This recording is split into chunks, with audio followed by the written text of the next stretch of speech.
Bismillahirrahmanirrahim. Assalamualaikum warahmatullahi wabarakatuh. Selamat berjumpa kembali pada mata kuliah PSDP, Pengelolaan Sumber Daya Pesisir. Dan pada pertemuan kali ini, Ibu ingin membahas mengenai kebijakan dan pedoman pengelolaan sektor pembangunan wilayah pesisir dan laut. Apa itu kebijakan? Definisi kebijakan adalah rangkaian konsep dan asas yang menjadi garis dan dasar rencana dalam pelaksanaan pekerjaan kepemimpinan serta cara bertindak tentang perintah, organisasi, dan lain sebagainya. Nah, kebijakan adalah arah tindakan yang mempunyai maksud yang ditetapkan oleh seorang aktor atau sejumlah aktor dalam mengatasi sejumlah masalah atau suatu perubahan. Memang biasanya kebijakan ini dituangkan dalam bentuk peraturan-peraturan ya. Oke, arah kebijakan pengelolaan sumber daya pesisir dan laut ini peningkatan kesejahteraan nelayan, ya, kemudian peningkatan pemberdayaan masyarakat nelayan, lalu pengembangan bidang pendidikan pelatihan untuk meningkatkan keterampilan sumber daya manusia, lalu pengelolaan sumber daya laut dan perikanan. Lalu penguatan perhimpunan nelayan di tingkat lokal maupun nasional ya. Lalu desentralisasi pembangunan sektor kelautan dan perikanan yang searah dengan sistem desentralisasi pemerintahan daerah dan otonomi daerah. Arah kebijakan pengelolaan sumber daya pesisir dan laut selanjutnya adalah tentang kebijakan permodalan, yaitu penyediaan kredit dan suku bunga yang rendah. Lalu penataan struktur pasar dan lingkungan usaha, kemudian memperjuangkan undang-undang perlindungan nelayan, lalu kebijakan pembangunan secara terpadu dan berkelanjutan. Kemudian gerakan secara nasional untuk percepatan pembangunan kelautan dan perikanan secara berkelanjutan.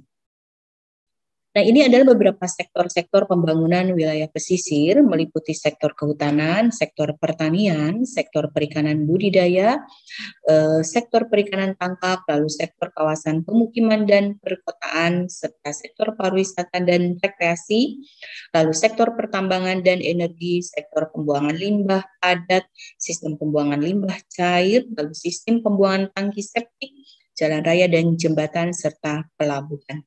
Ini adalah sektor-sektor yang penting dalam proses pembangunan wilayah pesisir. Nanti kita akan bahas satu persatu dari setiap sektor yang Ibu sampaikan. Oke. Yang pertama adalah pedoman pengelolaan sektor pada kehutanan ya. Ini permasalahan yang ada adalah tentang penebangan hutan yang tidak terkendali ya, mengakibatkan terjadinya erosi tanah permukaan. Kemudian sedimentasi dan terganggunya siklus aliran air dan klimatologi di wilayah pesisir. Nah, itu beberapa yang muncul tentang permasalahan yang berkaitan dengan kehutanan, termasuk di dalamnya adalah hutan mangrove ya. Pedoman umum yaitu pengusaha harus melakukan beberapa perencanaan sebagai berikut. Pertama, jalan pengangkutan kayu harus dikelola dengan baik. Kemudian yang kedua, metode pemotongan kayu harus benar, ya. Kemudian yang ketiga, tersedianya zona penyangga atau buffer zone yang ditinggalkan di sepanjang anak sungai. Lalu berikutnya adalah adanya pengawasan agar tidak mencemari air pada saat pengawetan kayu. Oke, selanjutnya adalah pedoman pengelolaan pada sektor pertanian. Ini pada sektor pertanian karena memang di wilayah pesisir juga terdapat banyak area pertanian, salah satunya adalah sawah ya. Permasalahan yang ada adalah menurunnya produktivitas perikanan ya, pencemaran perairan, perubahan siklus aliran air dan meningkatnya laju sedimentasi. Nah, ini permasalahan yang ada di sektor pertanian. Maka pedoman umum yang dibuat adalah harus memperhatikan hal-hal sebagai berikut.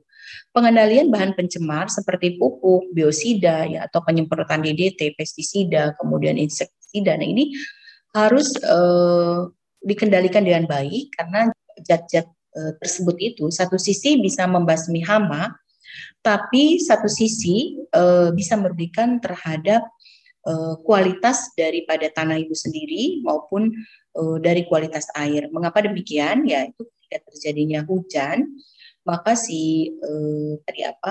biosida seperti insektisida, DDT atau pestisida ya atau pemberian pupuk yang berlebihan akan terbawa oleh aliran air. Dan efek sampingnya adalah jika terlalu banyak pupuk dan terbawa oleh aliran air, maka akan terjadi eutrofikasi. Eutrofikasi ini satu sisi akan merugikan bagi sistem perairan ya, karena terlalu banyak kadar organik di dalam perairan itu akan menimbulkan bau. Selain itu juga peningkatan COD dan BOD ya, kemudian juga akan menimbulkan pertumbuhan alga yang berlebih atau kita sebut sebagai blooming ya. Nah, blooming ini akan mengakibatkan kadar oksigen terlarut di dalam sistem perairan itu menjadi menurun ya. Nah, kemudian tentang pestisida ya, kemudian DDT atau insektisida juga. Nah, ini yang pembasmi hama ini juga akan mencemari tanah karena kandungan-kandungan yang mengandung zat kimia itu akan merusak tatanan komponen zat hara yang ada di dalam sistem lingkungan tanah tersebut ya. Kemudian berikutnya adalah pengaturan tata ruang layout. Nah, ini juga harus diperhatikan pada sektor pertanian sehingga tadi meminimalisir pencemaran wilayah. Lalu konservasi tanah dan pertanian. Nah, ini juga harus beberapa area ini harus dikonservasi karena tanah pertanian ini termasuk tanah yang produktif. Nah, sehingga tidak semua diizinkan untuk berubah fungsi menjadi permukiman atau misalnya menjadi tempat wisata. Maka ada bagusnya ya bahwa setiap pengembang itu harus memperhatikan mana tanah pertanian yang memang dikonservasi atau dilindungi. Kemudian adanya proteksi terhadap daerah-daerah yang bernilai penting. Nah, karena di wilayah pesisir ini banyak juga yang berdampingan dengan area pertanian memiliki nilai-nilai yang cukup penting sehingga tidak boleh dilakukan sebagai alih fungsi dari lahan-lahan pertanian menjadi tadi berubah fungsi menjadi lahan permukiman atau mungkin juga perkebunan atau juga mungkin pertambakan ya. Oke. Nah, itu dibutuhkan juga adalah zona penyangga atau buffer zone. Nah, itu beberapa hal terkait dengan pedoman umum pada sektor pertanian. Baiklah, selanjutnya adalah pedoman pengelolaan sektor perikanan budidaya. Nah, ini perikanan budidaya itu terkait dengan tambak-tambak, pembuatan tambak-tambak. Mari kita lihat masalahnya. Permasalahan yang ada ya pada sektor perikanan budidaya adalah pengelolaan terhadap sumber-sumber air alami maupun non alami seperti tambak, kolam ya. Ini belum diperhatikan sehingga banyak limbah-limbah dari budidaya perikanan yang mencemari lingkungan di wilayah pesisir dan mengganggu ekosistem di wilayah pesisir. Nah, itu masalah yang muncul di perikanan budidaya. Pedoman umum adalah pengusahaan sektor perikanan budidaya ini harus meliputi perencanaan yang baik, yaitu pengendalian pengaruh yang berasal dari lingkungan, volume air, kualitas air, serta hama. Ini berpengaruh terhadap keberhasilan kegiatan usaha tambang. Yang kedua adalah pengendalian pengaruh kegiatan tambang terhadap lingkungan, pengaplikasian pupuk, obat pemberantas hama, ini harus dikendalikan. Yang tadi saya sampaikan di sektor pertanian itu pada intinya sama. Kemudian penyediaan saluran irigasi tambak ya secara khusus ya karena apa? Karena saluran irigasi ini akan memberikan efek terhadap sirkulasi air. Jadi buangan air limbah yang berasal dari tambak dengan air yang masuk, nah ini harus memiliki sistem irigasi yang baik. Kemudian pengendalian sedimentasi dan abrasi. Sedimentasi itu adalah pendangkalan, bisa disebabkan karena terbawanya lumpur. Kemudian abrasi adalah pengikisan ya yang disebabkan karena adanya gelombang atau adanya ombak yang mengikis bibir pantai. Nah, ini juga harus diperhatikan oleh pengusaha sektor perikanan budidaya. Selanjutnya adalah sektor pengelolaan di bidang perikanan tangkap ya. Perikanan tangkap, kalau yang tadi perikanan budidaya. Permasalahan yang ada adalah penurunan hasil tangkap yang disebabkan oleh eksploitasi yang berlebihan terhadap sumber daya perikanan dan degradasi kualitas fisik, kimia, biologi, dan lingkungan perairan. Pedoman umum, pengusahaan sektor perikanan tangkap ini harus melakukan hal-hal sebagai berikut. Pertama, pengendalian kualitas air, di wilayah pesisir. Yang kedua, pengendalian pengerusakan habitat rawa, terumbu karang, serta erosi tepian, saluran irigasi, dan sungai. Lalu yang ketiga, pencegahan drainase daerah rawa dan penggunaan rawa itu sebagai tempat pembuangan sampah. Nah, ini harus dihindari atau harus dicegah. Kemudian yang selanjutnya adalah pencegahan penambangan karang maupun penggunaan bahan racun dan peledak dalam menangkap ikan.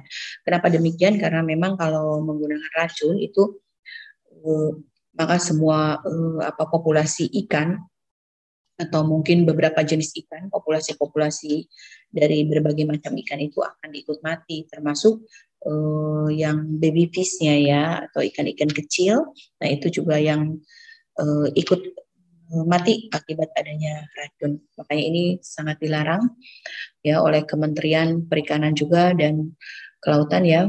Ini dilarang untuk penggunaan penambangan karang maupun penggunaan bahan racun dan peledak di dalam menangkap ikan. Lalu pengendalian erosi tepian saluran irigasi dan sungai. Nah, itulah beberapa hal terkait pedoman umum pengusahaan sektor perikanan tangkap ya yang sudah saya sampaikan tadi. Baik, kita lanjutkan untuk sektor yang lainnya. Lalu sektor yang lainnya adalah pengelolaan sektor kawasan permukiman dan perkotaan ya. Kita tahu bahwa masyarakat nelayan itu populasinya cukup banyak di Indonesia ini karena Indonesia ini adalah negara kepulauan, maka dominasi permukiman yaitu ada di wilayah pesisir pantai. Baik, selanjutnya permasalahan yang muncul adalah ketidakteraturan tata ruang di permukiman wilayah pesisir ini dan tidak berwawasan lingkungan sehingga ini menyebabkan terjadinya degradasi mutu lingkungan yaitu erosi, sedimentasi, ya pencemaran lingkungan dan juga banjir.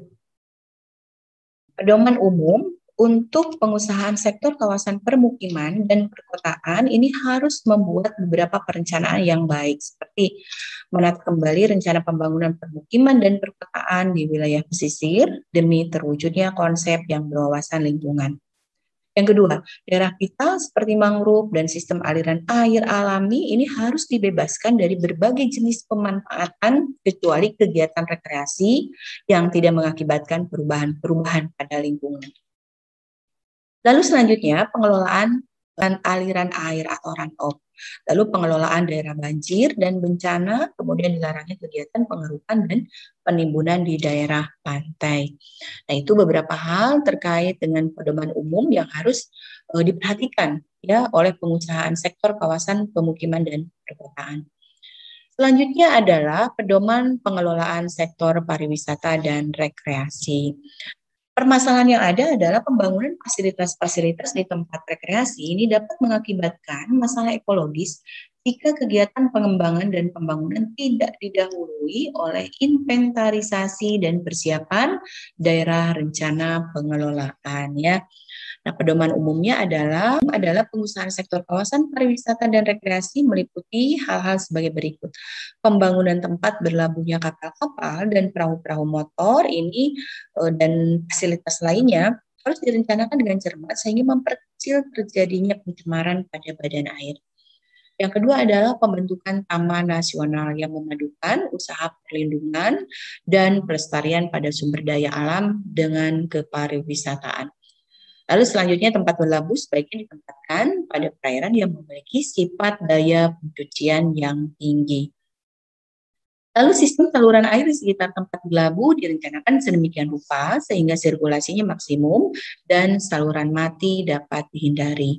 Kemudian pengendalian limbah dan pengubahan pada garis pantai. Itulah beberapa hal terkait pedoman umum untuk pengusahaan sektor kawasan pariwisata dan rekreasi. Oke, selanjutnya adalah pedoman pengelolaan sektor pada pertambangan dan energi. Nah, ini permasalahan yang ada adalah aktivitas penambangan dan industri akan menimbulkan gangguan fisik, kimiawi, biologi, dan lainnya terhadap ekosistem pada wilayah pesisir. Pedoman umum yang harus diperhatikan dalam pengusahaan sektor kawasan pertambangan dan energi ini harus membuat beberapa perencanaan yang baik. Yang pertama adalah perlu dilakukan pengawasan dan pengendalian kegiatan penambangan minyak dan gas bumi dalam usaha menekan atau mengurangi gangguan pada lingkungan, baik di daerah daratan maupun perairan wilayah pesisir. Lalu perlu dilakukan pengawasan yang cermat terhadap lokasi dan kegiatan industri ekstraksi untuk mencegah degradasi mutu ekosistem lingkungan wilayah pesisir. Selanjutnya adalah pencegahan pencemaran limbah industri dan pelarangan lokasi industri-industri yang tergolong berat ini yang berada di daerah yang peka atau rentan dari aspek ekologis. Ini merupakan suatu tindakan yang cukup penting. Ya. Berikutnya adalah pedoman pengelolaan sektor sistem pembuangan limbah padat. Permasalahan yang ada, penggunaan cara-cara yang memiliki persyaratan untuk mencegah atau menekan terjadinya pencemaran air dan lingkungan masih sedikit. Ini mendapatkan perhatian. Pedoman umum yang harus diperhatikan yaitu melindungi daerah-daerah vital terhadap pengaruh buangan limbah padat. Yang kedua, pemilihan dan penentuan lokasi buangan ini harus dilakukan sedemikian rupa ya agar tidak mencemari badan air di kawasan pesisir. Lalu aplikasi cara penimbunan harus dilakukan di daerah yang memiliki permeabilitas tanahnya yang baik dan jauh dari air permukaan tanah. Ya. Kemudian selanjutnya adalah pengelolaan sektor sistem pembuangan limbah cair. Permasalahannya, perairan pantai yang menerima limbah cair secara kontinu akan menyebabkan peningkatan kandungan pada unsur hara, bahan organik, bakteri patogen, dan bahan beracun lainnya. Sebagai akibat kapasitas purifikasi alami perairan yang terbatas. Ya. Oke, pedoman umumnya apa saja? Ini pertama, daerah vital harus bebas dari penempatan instalasi pengolahan air limbah pembuangan maupun pipa distribusi limbah tersebut. Yang kedua, sistem atau teknik pengolahan limbah perlu diperhatikan ya untuk memenuhi standar effluent ya. Kemudian penggunaan aplikasi lahan untuk pengelolaan limbah. Selanjutnya, marine outfall atau ocean outfall. Ini semacam terowongan atau saluran-saluran yang ada di bawah permukaan air laut ya yang ditujukan untuk pembuangan limbah itu. Nah, kemudian pengelolaan limbah cair yang berasal dari industri harus terpisah dengan limbah cair yang berasal dari rumah tangga. Oke, selanjutnya adalah pedoman pengelolaan sektor pada pembuatan tangki septik. Nah, permasalahannya adalah bahaya kebocoran apabila letaknya terlalu dekat dengan sumber air. Pengaruh pasang terhadap peninggian permukaan air tanah dan stimulasi proses pencucian. Ya, kemudian sistem drainase yang tidak sempurna dari tangki septik. Pedoman umum yang harus diperhatikan yaitu pengusahaan sistem pembuatan tangki septik ini harus membuat perencanaan yang baik, yaitu pertama, perlu penempatan tangki septik di lokasi yang sesuai dengan memperhatikan kemungkinan pengaruhnya terhadap sumber air di sekitarnya. Lalu pembuatan tangki septik ini harus pada daerah di mana permukaan tertinggi tanahnya minimum berjarak 1,2 meter di bawah daerah penyerapan. Lalu selanjutnya, pembuatan tangki septik harus di lokasi yang memiliki sifat porositas tanah yang sesuai. Nah itu ya, kemudian selanjutnya adalah pedoman pengelolaan sektor jalan raya dan jembatan. Permasalahannya adalah tanpa adanya pengamanan ya lingkungan, jalan-jalan yang dibangun di wilayah pesisir tidak saja akan mengubah tanah tempat pembuatan jalan dan mengundang berbagai bentuk penggunaan tanah di sekitar jalan, tetapi juga dapat menurunkan kualitas ekosistem wilayah pesisir melalui pengubahan aliran air ya. Pedoman umum yang harus diperhatikan oleh pengusaha sektor jalan raya dan jembatan ini adalah lokasi jalan raya harus menghindari daerah-daerah vital atau intervensi terhadap aliran air permukaan atau air tanah. Lalu, proyek pengerukan hendaknya dirancang sedemikian rupa sehingga dapat mencegah terjadinya erosi, pencemaran air, perubahan sirkulasi air, dan gangguan terhadap habitat yang vital. Lalu pembuangan hasil penggerukan ini harus diatur agar tidak mengganggu habitat vital dan tidak menurunkan kualitas air estuaria. Selanjutnya adalah pedoman pengelolaan sektor pelabuhan ya. Nah, sektor pelabuhan ini permasalahan yang muncul adalah lingkungan perairan mengalami kerusakan akibat adanya tumpahan minyak. Buangan minyak, pembangunan struktur seperti jeti atau bar yang menjorok ke arah laut dapat menghambat gerakan maupun sirkulasi arus pantai dan limpasan massa air dari daratan. Pedoman umum yang harus diperhatikan untuk sektor pelabuhan adalah harus membuat beberapa perencanaan yang baik, yaitu perencanaan pembangunan pelabuhan yang berwawasan lingkungan. Yang kedua, daerah vital seperti ekosistem hutan mangrove, padang lamun, rumput laut, dan terumbu karang. Ini harus dibebaskan dari aktivitas dan pengembangan pelabuhan. Kemudian penentuan lokasi pelabuhan hendaknya diperhatikan kemungkinan adanya pengaruh pengikisan atau terjadinya proses erosi dan pendangkalan atau terjadinya sedimentasi baik dari laut maupun dari darat. Ya, itulah beberapa hal yang terkait dengan pengusahaan sektor-sektor ya, dari mulai tadi ya yang berkaitan dengan sektor-sektor pertanian, kemudian sektor-sektor yang berkaitan dengan limbah, kemudian sektor-sektor jalan raya, kemudian sektor bagaimana pengusahaan membuat septic tank ya, kemudian bagaimana untuk mengelola pelabuhan dan seterusnya. Itulah beberapa hal yang urgen ya di dalam pengelolaan kawasan pesisir dan pantai. Baik, semoga bermanfaat. Terima kasih atas perhatiannya. Wassalamualaikum warahmatullahi wabarakatuh.